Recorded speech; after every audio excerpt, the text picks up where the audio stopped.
کاکشەری وێسلی کلارک فەرماندەی پێشووی هێزەکانی ناتۆ دەڵێت کە لە قۆناغی ئێستادا کۆماری ئیسلامی ناسەرکەوتووە بە لەبەر چاوگرتنی و هێرشانی کە ئێستا لە هەردوو لای ویلایەتە یەکگرتووەکان و ئیسرائیل بۆ سەر ئێران درێژەی هەیە شەڕەکە لە چ قۆناغێکدا دەبینی بە قازانجی کام لایە؟ سەرەتام کاتت باش کاک سەلاحی بەڕێز و سوپاس بۆ چاوپێکردنەکە بە جەژنی نەورۆزیش لە هەموو لایەک پیرۆزەکەم. پێم وایە تا ڕادەیەکی زۆر ئەتوانین بڵێن کە ئێران لە قۆناغێکی داڕوخاندایە و لە هەموو ڕووەکانی ئاسمانی هەواڵگری سەربازی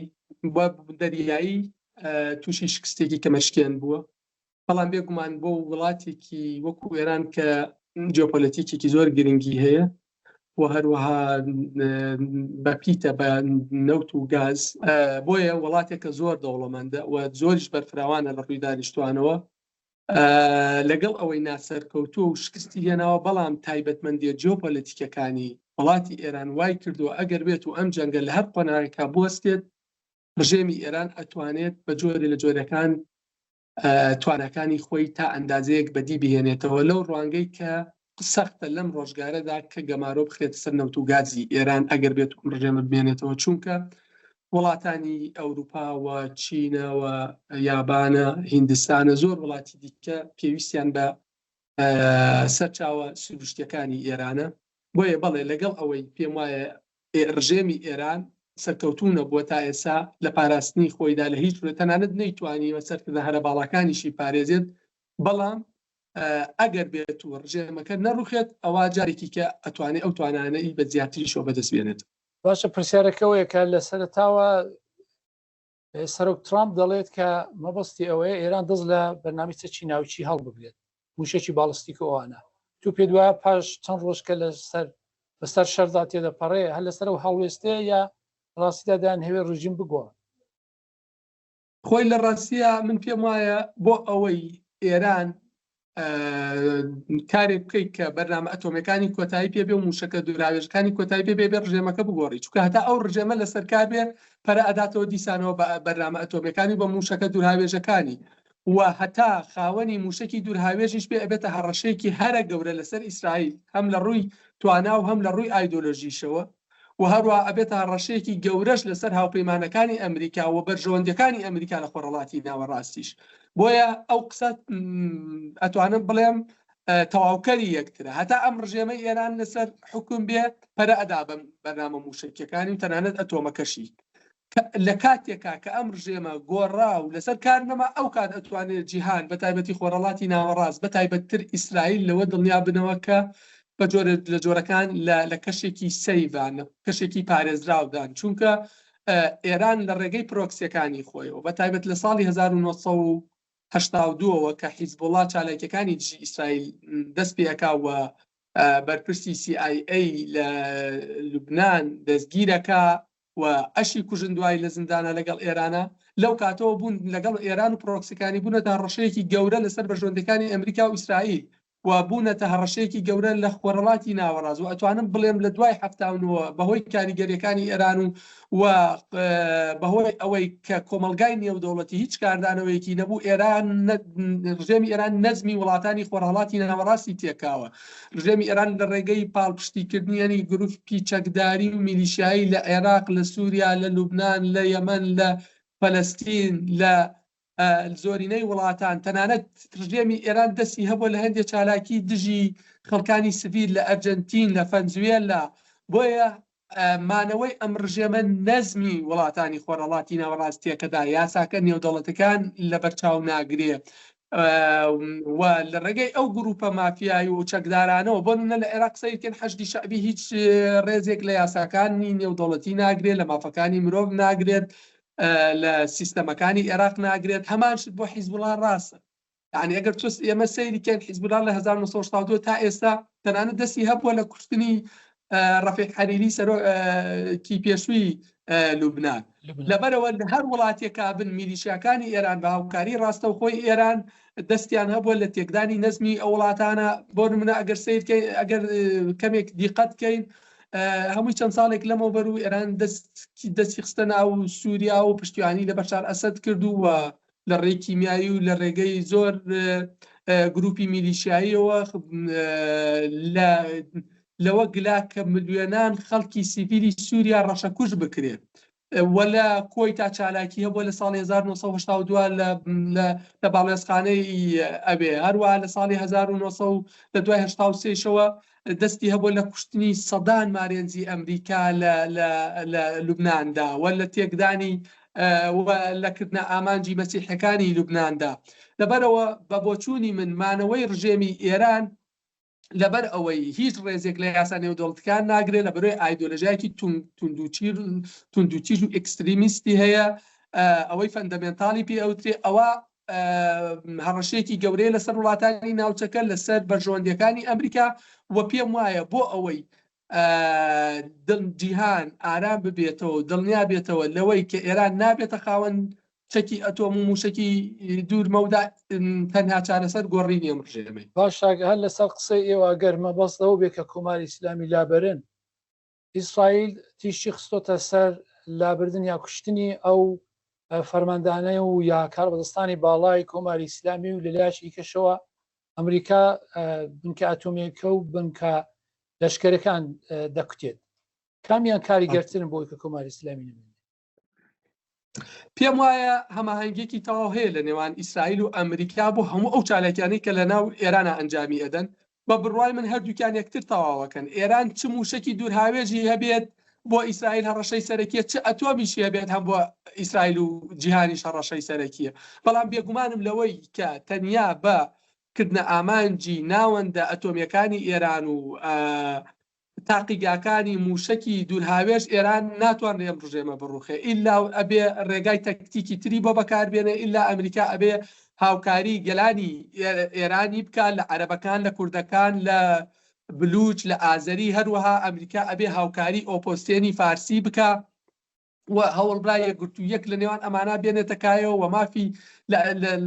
لە ئێرانی داهاتوە مافی ئەمانە لە بەرچاو بگرێ ئەگەر نیمچە مافێکی نەتەوەیشیان بداتێ لە شێوەی فیدراڵی ئەوە یەکێکە لە هۆکارە سەرێکیەکان کە بۆی ئەم ڕژێمە بەرەو ڕوخان بەرن بیریشمان نەچێت پێویستە ئەمریکا هەندێ ڕێگا بگرێتە بەر بۆی ئیرادەی خەڵک لە ناوخۆی ئێراندا گەشە پێ بداتەوە چونکە لە چەند ساڵی ڕابردۆ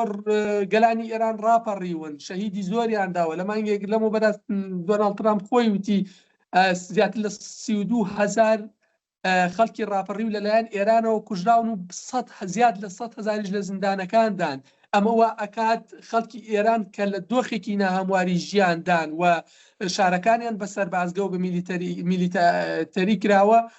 بترسن لەوەی کە ڕاپەڕینە بکەن و جیهانیان لە پشت نەبێ. بۆیە بە پشتیم بۆچوونی من بە تێفکرینی من ئەبێ هەندێک تەکتیک بگرێت نەبەر ئەمریکا و ئیسرائیل بۆ ئەوەی جیسانەوە ئیرادە بە گەلانی ئێران ببەخشنەوە بەتایبەت لە ڕووی زەمینی ئەمریکا ئەتوانێت هەندێک چالاکی ئەنجام بدات و ئەتوانێت هەندێک دوورگەی وەکو خارک و کەنداوی لە کەنداوە هورمز و ئەمانە کۆنتترۆل بکات و هەروە هاوکاری جوڵانەوەی گەلی کورد بکات بەکردەوە کە ئەم گەلی ئازەری بکات بلوچ بکات عەرەبەکان بکات چونکە ئەم گەلانە ئەتوانم بڵێم لە زیاتر لە سەدا 90 دش بەم ڕژێمن و بە شێوەیەکی گشتی زۆرینەی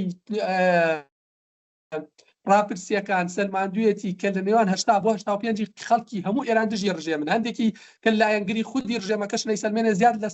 80 دژی ئەم ڕژێمن هەنێکی لە 82 هەنێکی لە 84 هەنێکی لە 85 گرنگەوەی ڕێیتەکە لە 80 بەرەو خوار نییە کە دژ بەم ڕژێمن کەوا بوو گەلانی ئێران کە لە شۆڕشی ژنجیان ئازادیەوە هەتا ئەگات بە ڕاپەڕینی زیاد لە مانگێک لەمەوبەر سەلماندویانە کە دژی ڕژێمن بەڵام هیچ کاتێک هاوکارێکی ئەوتۆ نهاتووە بەدەمیانەوە کە بەکردەوە هاوکاریان بێت. من پێم وایە ئەگەر ئەمریکا هەندێک هەنگاو بگرێتە بەر کە هەندێک پنتی ئێران ئازاد بکە و لەژێر کۆنتترۆلی خۆیان بهێڵێتەوە لەگەڵ ئیسرائیلە ئەوە هۆکارێکی سەرەکیە بۆی ڕاپەڕینی گشتی ڕووبدا بێگومان ئەبێت بەردەوامیش بۆمباران و کردە ئامانجی سەرکردە لە باڵاکان و ئەو کەسانی کە دەستیان هەیە لە ڕشتنی خوێنی گەلانی ئێران بە بەردەوامی بکرێن ئامانج. کاکشەری خۆش ئاماژت پێکرد ئێستا لە پێشەوەی کە ئەو شەڕە دەست پێ بکە خۆپێشاندانەکان بەردەوام بوون و ژمارەی زۆر لەلایەن کۆماری ئیسلامەوە ینی خۆ پێشاندەران کوژران پاشە تۆ پێ دوایە لە چ ماوەیەکدا دەتوانێت ویلایەتە یەکگرتووەکان یارمەتی بکات کە خەڵک ڕاپەڕێت چونکە زۆرە بێدەنجێک ئێستا لە تەواوی سەرتاسەری ئێرانەدا تقریبان هەیە ینی لە هەمان کاتدا کە هێرشەکان توندن بەڵام خەڵک ڕاپەڕنێکی بۆ شەوەی ئێستا نیشان نەداوە. ڕاستە ئێمە ئەگەر نمونەی تر بێنینەوە کاتێک کە لە باشووری کوردستان ڕاپەڕی نەبوو وەگەل ناڕەزایی دەرەبڕی کاتێک کە سەدام خوێنێکی زۆری ئەڕشت ئیتر شارەکە تا ڕادەیەکی زۆردا ئەمریکایە بۆ ئێمە نمونەی هەڵەبجە سەدام حوسێن کاتێک کە کیمیابارانی کرد گەل لە چی ڕاپەڕێت کاتێک کە لە ئێرانە خەڵک ڕاپەڕی ئەکری ئەم ڕخنە لە سیاسەتی ئەمریکا لێرا بگیرێ لەو کاتە ئەبوو یەکسەر ئەمریکا و ئیسرائیل ینی بەدەم خەڵکەکەەوە بچوونایە بەڵام تا ڕادەیەک مانگە دوو مانگ دوا کەوتن یعنی واتە بە جۆرێ لە جۆرەکان ئەو دانوستانانەی کە لەگەڵ ئێران کرا ڕێی خۆش کرد کە ئێران پلانەکانی خۆی لە داپڵۆسینی خەڵکەکە و خوێن ڕشتنیان و بەسەربازیکردنی شارەکان بگرێتە بە بیریشمان نەچێت ئێستا دۆخی شارەکانی ئێران بە تەواوی بەسەربازی کراوە و هەر کەسێک بێتە ناڕزایی دەربڕێ فتوای بۆ دەرچووەوە فەرماندەکانی پازاران بە ئاشکرا بە دەنگ و ڕەنگەوەڵێن هەر کەسێ بێتە دەر ئێمە ئەدامی دەکەین و ڕەمی ئەەکەین ئەمە پێویستە کەوابوو کە تۆ ئەم فاکتانە لە بەرچاوە گریت پێویستە ویلایەتە یەکگرتووەکانی ئەمریکا و ئیسرائیل هەندێک تاکتیکی نوێ بگرنە بەر بە تایبەتی لەکردنە ئامانجی هێز زەمینیەکانی ئێران لە ناو شارەکاندا و هەروەها لە دۆزینەوەی تونێلەکانیان هەروەها پێم وایە لە هاوکاریکردنی گروپە ناڕازیەکان بە شێوەی کردەوە ئەمە ڕێ ئەدا بۆ ئەوەی کە ڕاپەڕینی دیکە بێتە ئاراوە هەروە بیریشمان نەچێ ئەکرێت کاتێ پشتیوانی بۆ نەهێزە کوردیەکان یا هێزی تر ئەکرێ هێزەکانی ئێران ڕاکێشرێنە دەرەوەی شارەکان و ئەو کاتە لە ڕێی هەواییەوە بە ئاسانی ئەکرێنە بە ئاسانی ئەتوان لێ بکرێنە ئامانج بۆیە پێم وایە ئەبێ بە جۆرێ لە جۆرەکان بیر لەو تاکتیکانە بکرێتەوە کە جارێک کە یەک ئیرادە بە خەڵکەکە ببەخشێتەوە کە لە زیاد لە ساهشتیان دژی ڕژێمی ئێرانن دوو خەڵکەکە تەکید بێ کە کۆمەڵگەی نێودوڵەتی یا ئەمریکا و ئیسرائیل هەتا ڕوخانی ڕژێمەکە لەگەڵیان نەک ئەوەی خەڵکەکە ئەترس وەکو تا پرسیار تۆ نەخشی کوردەکان بەگشتی لە ئێستا و لە داهاتووی ئێران چۆن دەبینی با ڕێکخراوە سیاسەکانیشەوە ئەگەر بە شێوەیەکی لۆژیکانە هەڵی سەنگێنین ئۆپۆزیسیۆنی کوردی لە سەرانسەری ئێران تاکە هێز بە هەموو حیزبەکانەوە بە تایبەتی هاوپەیمانی هێزە کوردیەکانی کوردستانی ئێران ڕێکراون هێزی پێشمەرگەی ئامادەیان هەیە لە ناو شارەکانە هەواڵگری و ڕێخستنی تۆکمەیان هەیە کاتێک کە بۆ نمونە باس لە مانگرتنی جەماوەریشتی ئەکەن بۆ یادی شەید قاسملوو بێ شەیدانی کۆماری کوردستان بێ یا بۆ شەید جینا ئەمینی و هەر چالێکێکی تر بێ تەواوی خەڵکی خۆڕڵاتی کوردستان لەگەڵ ئۆپۆزیسیۆندان لە مانگرتنەکانە بینیمانە سەرانسەرین و من پێم وایە ئەمریکا ئەتوانێت هەم ئەمریکا ئەتوانێت سوود لە ئۆپۆزیسیۆنی خۆڕڵاتی کوردستان ببینێ هەم گەلی کوردیش لەوێ ئەتوانن بە هەندێک لە مافەکانیان شاد بن بە تایبەت ئەگەر ئەمریکا و ئیسرائیل پشتیوانی لە بەشێک لە مافەکانی کوردکا لە ئێرانی داهاتوودا بۆیە من گەشتبینم بە ئۆپۆزیسیۆنی کورد لە خۆڕڵاتی کوردستان بەڵام پێویستیان بە هاوکاری سەربازیە پێویستیان بە هاوکاری مادیە پێویستیان بە هاوکاری ئەعلامیە ئەمریکا بۆ ئەوەی پلانەکانی بباتە پێش تەکتیکەکانی بباتە پێش ئەبێت هەموو ئۆپۆزیسیۆنی ئێران تا ڕادەیە کۆ بکاتەوە وەقانەیان کە لە ئێرانی داهاتوە مافی هیچ گەل و نەتەوەیەک ناخورێت و دەسڵاتێکی دیکتاتۆری تر نایەتە سەرکار و هەروەها پێویستە بە بڕای من فیدرالی گونجاوە بۆ ئێرانی داهاتوو ئەیپارێزێ لە هەڵوەشانەوە ئەیپارێزێ لە ڕەشەی ناوخۆی و دەرەکی و ئێرانێکی یەکگرتوو دێنێتە کایەوە بەڵام لەگەڵ هەموو ئەمانەشە ئەمریکا بێ بەکردەوە هاوکاری ئۆپۆزیسیۆنی کوردی خۆڕەڵاتی کوردستان کە لەو پەڕی دۆخیان ناهەموارن لە باشووری کوردستان لە کوردستانی کە بە مستەلاح کوردستانی عێراق بەکارێنێ لە شاخەکاندا و من پێم وایە ئۆپۆزیسیۆنی کوردی خۆڕەڵاتی کوردستان لە ناو شار و شارۆچکەکانی خۆڕەڵاتی کوردستان ڕێکخراون بە مەرجێک ئەمریکا و ئیسرائیل هاوکاریان بکە ئامادەن بۆ شۆڕش. گەلێکتان سپاس دەکەم کاک شەریف بۆ متوێژە و جەژنی نەورۆز لە ئێوە و لە بینەرانیش پیرۆز بێت. زۆر زۆر سپاس بۆ تۆ بۆ بینەرانی بەڕێزیش بە هیوام ئۆپۆزیسیۆنی ئێرانی بە گشتی بکەونە جوڵە و ئەمریکا هەندێک تاکتیک بگرێتە بەر کە پشتیوانیان بێت و بەکردەوەیش ئەمریکا و ئیسرائیل هەندێک ڕێگای زەمینی بگنە بەر بۆی ئیرادە بە گەلانی ئێران ببەخشنەوە بۆ ڕاپەڕی. گەلێک سپاس.